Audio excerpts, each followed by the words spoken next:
계명 공부 10번째 우리가 함께 나눕니다. 공부라는 거 잊지 마십시오. 공부. 우리가 또 하나님 말씀을 공부하는 것도 너무너무 중요합니다. 6계명 살인하지 말라. 뒤에 교재가 있습니다. 6계명은요. 이스라엘에게만 존재하는 계명은 아닙니다. 사람 사는 어느 곳이든지 존재하고 있는 보편적인 계명이 바로 6계명입니다. 여러분, 그런데 6계명이 생각보다 쉬운 계명이 아니에요. 굉장히 쉬워 보이지만 쉬운 계명이 아닙니다. 일단 6계명은요. 목적어가 없습니다. 주어는 우리가 1절, 2절에 있는 것처럼 너는, 이것이 주어인데, 너는 살인하지 말라. 너는 무엇을 살인하지 말라. 이 무엇을이 없습니다. 그냥 살인하지 말라입니다. 그러니까 무엇일 목적어가 없기 때문에 그 목적어가 사람이 될 수도 있고 동물이 될 수도 있겠죠. 이스라엘 사람이 될 수도 있고 적군이 될 수도 있습니다. 그러니까 목적어가 있으면 좀 편할 수 있어요. 너는 개를 살인하지 말라. 너는 너의 동포를 살인하지 말라. 혹시 너는 이방인을 살인하지 말라. 그러니까 목적어가 있으면 분명하게 살인하지 말아야 될 대상이 있지만 목적어가 없으면 모든 것들을 살인하지 말라는 것인지 무엇을 살인하지 말라는 것인지 굉장히 어려운 일입니다. 그래서 여러분, 그래서 6계명이 적용하기가 굉장히 어려운 것이고 지금까지도 신앙을 가지고 있는 사람들도 신앙이 없는 사람들도 굉장히 큰 난제예요. 적용하기에 많은 어려움이 있는 것이 바로 이 6계명입니다. 예를 들어서 전쟁터에서 살인하지 말라. 여러분, 이것을 실행에 옮길 수 있을까요? 전쟁터에서 살인하지 말라. 이것을 지킬 수 있을까요? 누가복음 3장 말씀을 보면은요, 이 세례 요한이 많은 사람들에게 외칩니다. 회개하지 않으면 지옥불에 던져질 것이다. 이렇게 강하게 선포할 때 그때 그 말을 군인들이 듣게 돼요. 그리고 그 말을 듣고 군인들이 이렇게 말을 합니다. 우리가 무엇을 하리이까? 이렇게 말할 때 세례 요한이 누가복음 3장 14절 말씀을 하게 되는데 우리 함께 같이 읽어보겠습니다.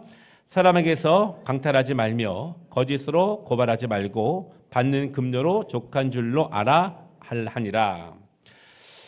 세례 요한은요, 군인들이 그들의 직업상 저지를 수 있는 비리에 대해서 조심하라고 말을 합니다. 그러나 군인들에 대해서 살인하지 말라 이 말씀은 하지 않아요. 여러분, 이러한 구절 때문에 과거로부터 지금까지 개신교 국가에서도 정당한 전쟁은 가능하다 그렇게 생각을 합니다. 그리고 정의를 위한 전쟁은 가능하다 그렇게 정의를 위한 전쟁이라고 이름을 붙여왔어요. 사실은 자신들의 이익을 가장한 전쟁도 굉장히 많지 않았습니까? 십자군 전쟁도 그랬고요. 그리고 이 14세기부터 있었던 제국주의의 수많은 것들이 사실은 이런 이름으로 탈취하고 점령하는 일들이 굉장히 많이 있었습니다.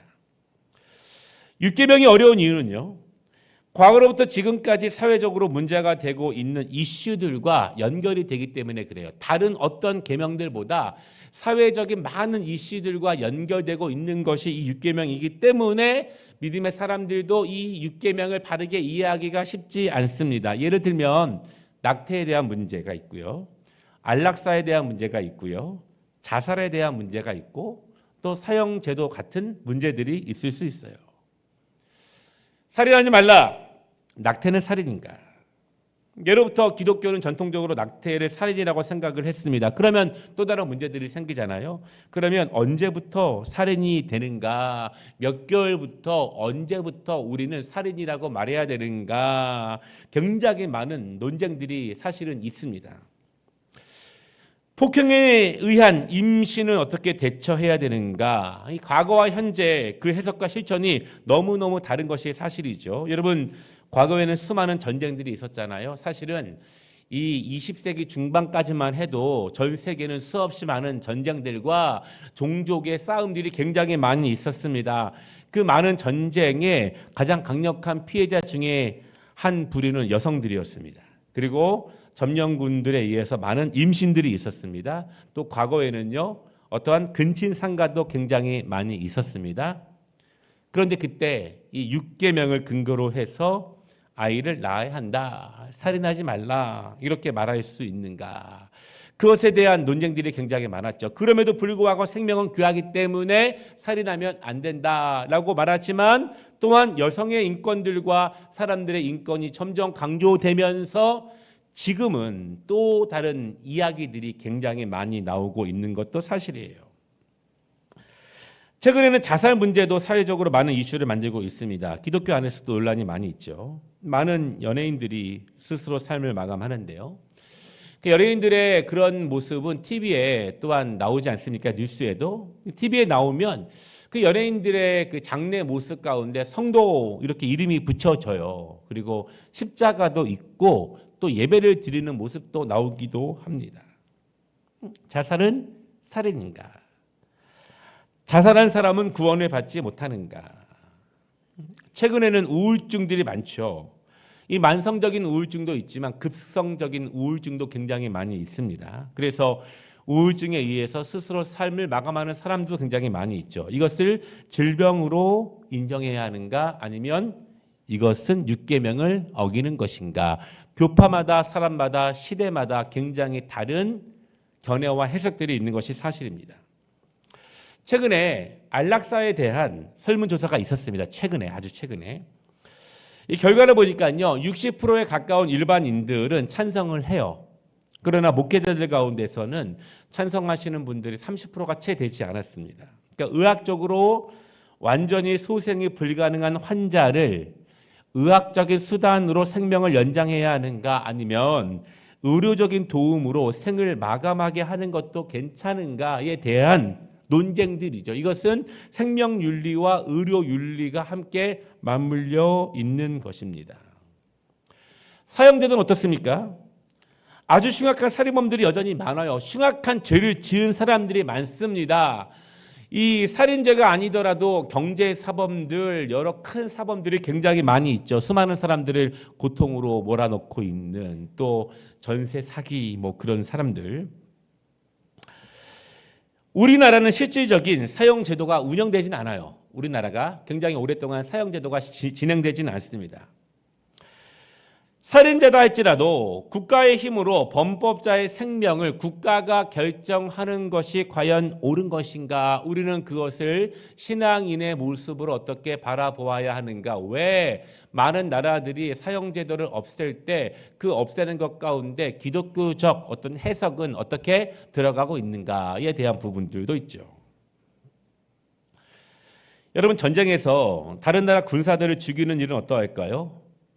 또한 적대 국가의 중요한 인물들을 테러나 저격을 통해서 죽이는 일은 어떠할까요?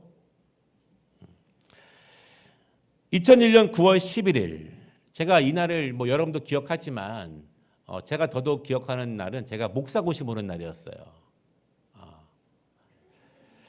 항공기를 통해서 미국 뉴욕의 무역센터 빌딩이 무너졌고 수많은 사람들이 죽었습니다. 명백하게 테러입니다.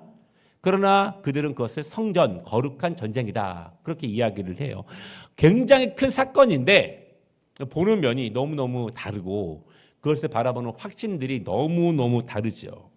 그럼 여러분, 우리나라는 어떻습니까? 우리나라는 안중근 의사가 1909년 10월 26일 길림성 하얼빈 역에서 이토 히로부미를 저격했습니다. 그리고 그 죄로 사형이 언도되지요. 이것은 어떻게 보아야 하는가? 우리의 입장과 상대방의 입장이 다릅니다. 우리가 어마어마하게 훨씬 더 많은 피해를 당했기 때문에 어느 정도의 보복은 괜찮은 것인가? 이거죠. 안중근 의사는 천주교인이에요. 저도 이 하얼빈 책 처음 나왔을 때 잘 읽었습니다. 그때 그 책 내용에 보면은요, 서울 교구장인 미텔 주교와 이 안중근 의사가 굉장히 친분 관계가 나옵니다.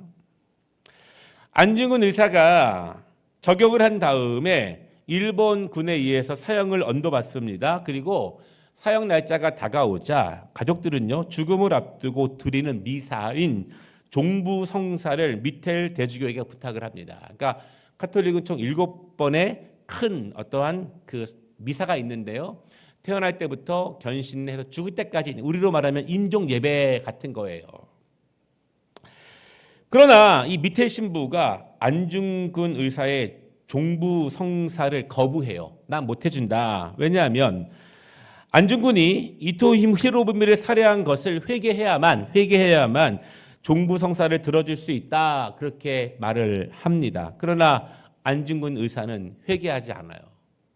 실제로. 그래서 이 종부 성사를 행하지 못합니다. 그때 이 하루아핀 책에도 나오지만 안중근 의사와 아주 가까웠던 빌렘 신부가 이 사형수의 마지막 소원을 들어주고자 여순으로 달려가서 안중근을 만나고 이 종부 성사를 행하게 됩니다. 그리고 밑에 대주교는 이 빌렘 신부를 징계해요. 그리고 빌렘 신부는요, 한국에서 더 이상 사역을 못하게 되고 한국을 떠나게 됩니다. 그러니까 이게 실제로 이 계명에 대해서 굉장히 많은 일들이 많이 있었다는 것입니다. 독일에서도 비슷한 일이 있었죠. 세계 2차 대전을 일으켰던 히틀러를 암살하기 위해서 암살단이 구성이 되었는데요. 그때 디트리 본 헤퍼 목사님도 동조했다는 이유로 감옥에 붙잡히게 되고 처형을 당하게 됩니다. 그 처형당하기 전에 이제 쓴 가사가 아시죠? 선한 싸움, 그 찬양이죠.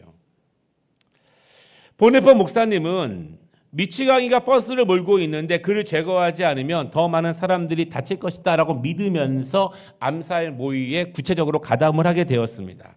과연 목사가 다른 사람을 죽이는데 적극적으로 앞장설 수 있는가? 또 그런 문제가 생기죠. 또 이민나라 때 우리 스님들이, 살인하면 안 되는 스님들이 또 나라를 위해서 싸우는데 앞장서기도 했었죠. 그러나 히틀러는요, 전쟁을 통해서 수많은 사람들을 죽인 것은 물론이고 유대인 600만 명 이상을 가스실에서 죽인 사람 아니겠습니까? 우리가 굉장히 더 많은 피해를 당했으면 괜찮은가? 예수님께서 이 육계명에 대해서 언급하신 것이 있습니다. 그런데 이 예수님이 언급하신 육계명을 해석하는 것이 너무너무 어려워요, 실제로. 우리 마태복음 5장 21절로 22절 같이 한번 읽겠습니다. 옛사람에게 말한 바 살인하지 말라.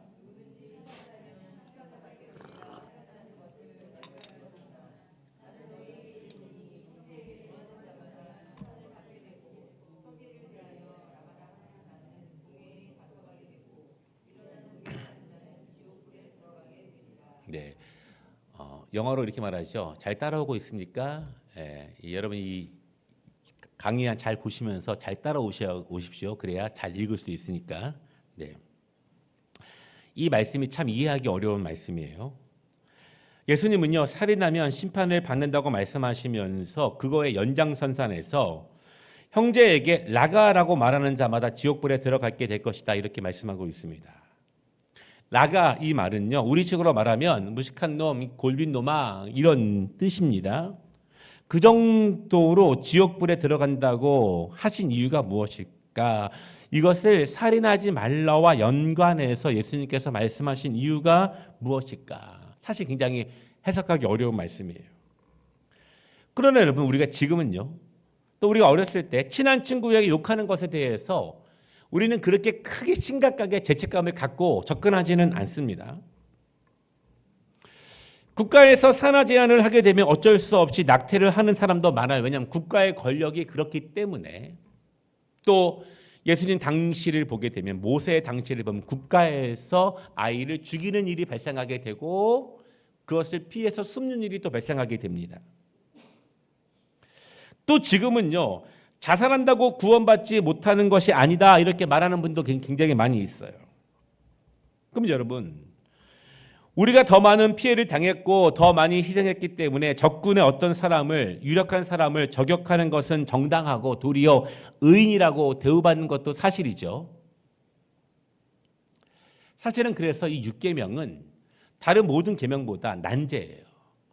도적질하지 말라, 또 다음 주에 우리가 간음하지 말라를 배우겠지만 그것보다 굉장히 복잡한 것들이 이 안에 담겨져 있습니다. 왜냐하면 사실 우리는 조금 좋은 시대에 사는 거예요. 왜냐하면 우리는 뭐 정말 뭐 다른 일도 있지만 보편적으로 어떤 연로하셔서 병으로 우리가 이 땅을 마감하게 되고 또 장례를 집행하게 되는 그러한 죽음에 대해서 굉장히 많이 보게 되지만 이것은 굉장히 평온하고 굉장히 일상적인 죽음일 수 있어요. 인류 역사를 바라보게 되면 그것이 2000년이든 4000년이든 6000년이든 지금이 한 100년 말고는요. 한 100년 말고는 우리가 말하는 이런 일상적인 죽음은 거의 없을 만큼 굉장히 힘들고 과격하고 엄청난 어려움 속에서 죽어간 사람들이 너무너무 많았기 때문에 사실은 이렇게 율계명을 해석하기가 너무너무 쉬운 것이 아니라는 것입니다. 그러면 율계명에서 살인하지 말라라고 말씀하셨을 때 당시에 우리가 계속 말씀하지 않습니까? 이 십계명의 1차 독자는 이 신광야에 있는 이스라엘 백성들, 이제 약속의 땅으로 들어가서 종교 공동체, 사회 공동체를 이루어갈 그들에게 사회적인 신앙적인 법을 주는 거 아니겠습니까? 그때 살인하지 말라. 그것은 무슨 뜻인가라고 하는 거예요. 살인하다, 이것은 라차흐 이런 동사이고요. 그래서 거기에 하지 말라는 부정어 로가 합쳐져서 죽이지 말라 이렇게 되는 것입니다. 라차흐 로 이렇게 되는 것입니다. 살인하지 말라. 이 라차흐 이것이 어떻게 사용되었는지를 보게 되면 우리가 당시의 이스라엘 백성들에게 어떤 의미로 다가왔는지를 우리가 보게 됩니다. 중요한 것은 율계명은 이스라엘 사람들뿐만 아니라 모든 사람들에게 보편적으로 있는 말씀이라고 말씀을 드렸죠. 계명이라고. 그런데 그들과 구별되는 이스라엘 백성들, 하나님의 백성들에게만 주시는 의미가 또한 있습니다. 첫 번째는요. 이 라차흐가 사용된 율례를 보면은 물리적으로 생명을 박탈하지 말라는 의미예요. 이 단어가 라차흐가요. 구약에 총 47번 사용되었는데요. 민수기 35장에만 20번이 집중적으로 사용되었습니다. 그 부분에 보면 뭐라고 말하냐면 고의든 과실이든 물리력을 가지고 누군가의 생명을 빼앗는 것을 금하는 말씀입니다. 고의적인 살인이든 과실치사든 모두에게 해당되는 것입니다. 근데 그대로 우리가 아는 것처럼 과실치사인 경우에는 도피성을 통해서 그를 보호하는 법을 하나님께서 만들어 주셨어요. 그러니까 물리력을 동원해서 내가 고의로 한 것과 과실로 한 것에 대해서는 율법적인 차이가 있었다라고 하는 것을 보게 되죠. 제가 이 중학교 1학년 때 이제 좀 성장하지 않습니까? 저희 누나의 셔츠가 너무너무 이뻤어요. 남자도 입을 만큼. 누나가 없는 날 제가 친구들과 소풍 갈 때 입고 갔습니다. 그랬는데 밥을 먹다가 이 김치 국물 같은 것을 이렇게 옷에 흘렸어요. 여기에. 어린 마음에 얼마나 겁이 나겠어요? 제가 집에 일찍 와가지고 그 부분을 빨기 시작했습니다. 근데 좀처럼 지워지지 않는 거예요. 아무리 열심히 해도 지워지지 않습니다. 온 힘을 다해서 빨았습니다. 근데 거기가 구멍이 난 거예요. 더 큰 일이 벌어졌죠. 네. 누나가 이제 용서해 주더라고요. 그 정도로 애썼으면 됐다. 네. 그 정도로 애썼으면 됐다. 그런 일이 또 있어요. 우리 과거에는 이제 집에 응접실을 이렇게 네모난 응접 탁자를 이렇게 유리로 많이 했잖아요. 그렇죠? 유리에 뭐가 묻어갖고 닦느라고 열심히 눌렀는데 몸무게로 눌러가지고 유리가 다 박살이 난 거예요. 그때 아버지가 그러셨어요. 그래, 애썼으면 됐다. 그러니까 과실치사, 고의가 아니라 과실치사에 대해서는 저도 분명 용서받은 게 있어요. 저도 사실은 그렇게 해요. 이게 뻔히 고의가 아니라 실수에 대해서는 별로 문제 삼지 않으려고 합니다. 두 번째, 당시에 이 모습을 보면은요. 간접 살인과 사회적 약자에 대한 박해 문제가 굉장히 심각했어요. 우리 한번 열왕기상 21장 19절 같이 한번 읽어보겠습니다. 너는 그에게 말하여 이르기를 여호와의 말씀이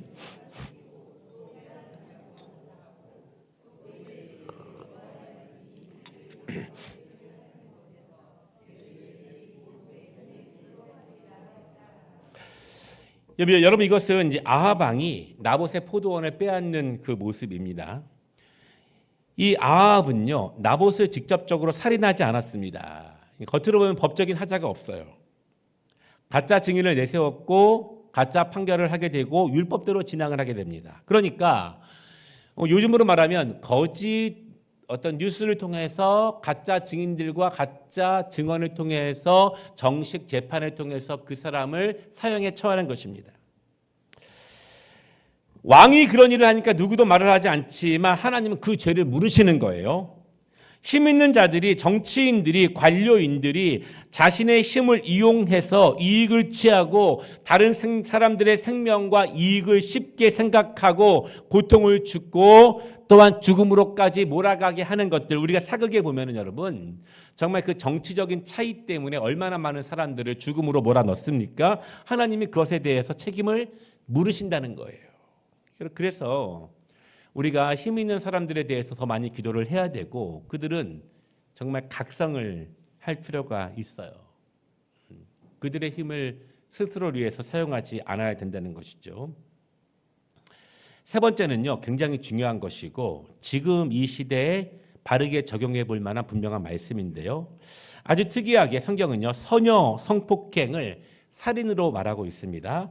우리 한번 같이 읽어보겠습니다. 만일 남자가 어떠한 약혼한 처녀를 들에서 만나서 강간하였으면 그 강간한 남자만 죽일 것이요 처녀에게는 아무것도 행하지 말 것은 처녀에게는 죽일 죄가 없습니다. 이 일은 사람이 일어나 그 이웃을 쳐 죽인 것과 같은 것이라.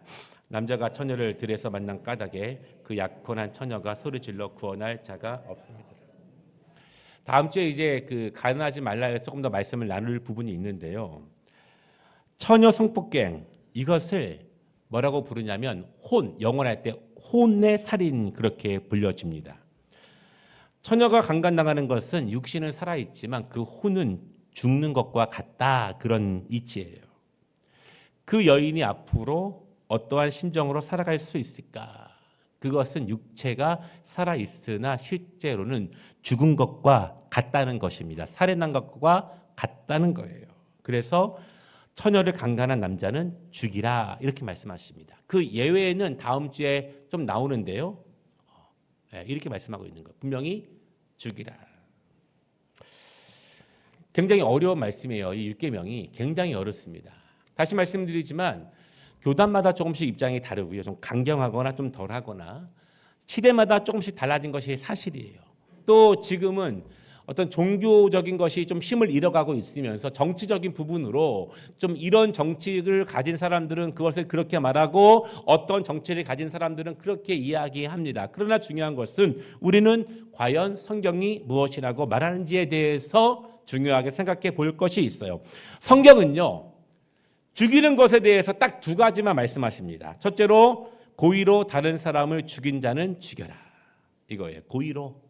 자기의 이익을 위해서 목적을 가지고 다른 사람을 해한 다른 사람의 생명, 하나님이 주신 다른 사람의 생명을 해한 자는 사실 그것은 이제 당시에 고대 근동에 있었던 문화와 같아요. 지금은 여러분 그러면 안 돼요. 지금은 법이 있으니까 우리 함무라비 법전에 이해는 이 노래에 있는 것처럼 당시의 법입니다. 어떤 민주화되지 않은 사회. 두 번째는 뭐냐면 우상 숭배한 자들에 대해서 하나님께 온전하게 예배를 드리지 못한 자들에 대해서 여러분 그러니까 대제사장이 지성소에서 정결한 모습으로 나아가지 못했을 때 여호와의 법궤를 거룩하지 않은 모습으로 만졌을 경우에 그런 일들이 발생하고 있는 모습을 보게 됩니다. 왜냐하면 두 가지만 딱 말씀하고 있어요. 그러나 이 나머지 부분들은 이 현대적인 적용에 의해서 우리가 굉장히 이해하기 어려운 부분이 굉장히 많다. 중요한 것은 여러분 바라기는 정치적인 입장들이 우리의 우선적인 입장이 아니라 하나님 말씀을 우리가 깊이 더 탐구하고 또 공부하면서 신앙적인 입장을 잘 정립해서 우리가 그것을 각각의 부분들마다 잘 적용할 수 있는 것이 너무너무 중요한 것 같아요. 또 굉장히 현대적인 이슈도 굉장히 많이 있죠. 우리가 게시판에 보면 9월, 10월 그 추천 도서가 있습니다. 거기에 보면 지금 전 세계적으로 우리나라 또 그리스도인들에게도 핫한 이슈들만 담겨져 있는 것이 9월, 10월 책이에요. 그러니까 여러분 꼭 사서 신청해서 읽으시면 좋겠고요. 우리 변정일 쌤 손 들어보세요. 손. 한 주에 좀 신청하셔서 보시고 그리고 이번에는 처음으로 이제 우리가 토론회가 있는데 토론회 안 해도 돼요. 그리고 토론회 참가만 해도 괜찮습니다. 그래서 우리가 신앙적인 힘으로 이러한 중요한 이슈들에 대해서도 함께 공부해 가면 좋겠습니다.